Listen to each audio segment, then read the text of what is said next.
ආයුබෝවන් මගේ වීඩියෝ බලන මිතුරන්ට මම කොටස ඉදිරිපත් කරනවා. මොකද මට මේ වීඩියෝ පිළිබඳ කියලා දුන්නේ තරමක් දන්න මේ පිළිබඳ කියලා දුන්නේ මාතර දිස්ත්‍රික්කයේ කමරුද්ද ප්‍රදේශයේ ඊළ විටියල මංජුලියන අච්චුට ටිකක් කියලා දුන්නා. ඊට පස්සේ යයි දැන් කර්ම තමයි කියලා දුන්නේ. ඊට පස්සේ ටික මට කියලා දුන්නා මාතර දිස්ත්‍රික්කයේ කමරුද්ද ප්‍රදේශයේ ඉගෙනුම ලබන W තුලාන් සදීප පුතා දේනුක රූපසිංහ පුතා තමයි ඒක මට ඉතිරි කියලා දුන්නේ. ඉතින් ඒ දිනට බොහොම ස්තුතිවන්ත වෙනවා. ඒකම තව දුක් කියලා දුන්නා. එයයි ධනතරම යසෝදා විදුමිනී දුව තරමක් ධනතරම කියලා දුන්නා නාකන්දපුර. ඉතින් මේ අයිට මට මේක කියලා දුන්නේ ටිකක් දුර කරගෙන යන්න තමයි මට මේක දුන්නේ. මොකද ඒක මට ඉතින් අහන්න කරගන්න කෙනෙක් නැතුව තමයි හිටියේ.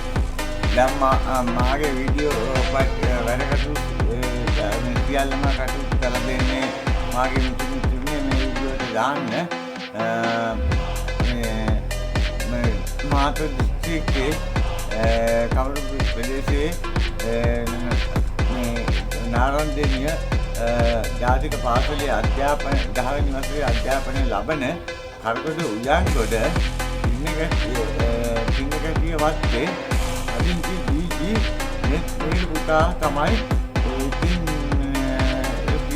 වීඩියෝ වැඩ කටයුතු දැන් කියලා කරලා මගේ හන්ද කවලා කරගෙන ඉතින් ඒ පුතාගේ අධ්‍යාපනය දියුණු වෙන්න ඕනේ.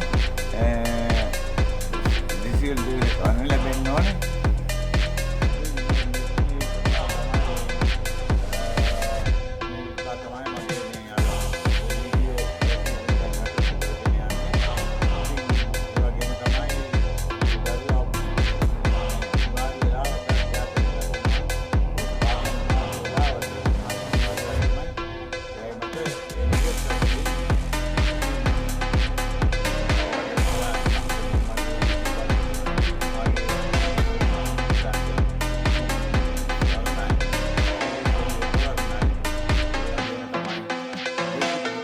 අල්ලා දෙවියන්ගේ පිටයි ඔබ සැම සුබ දවසක් වේවා.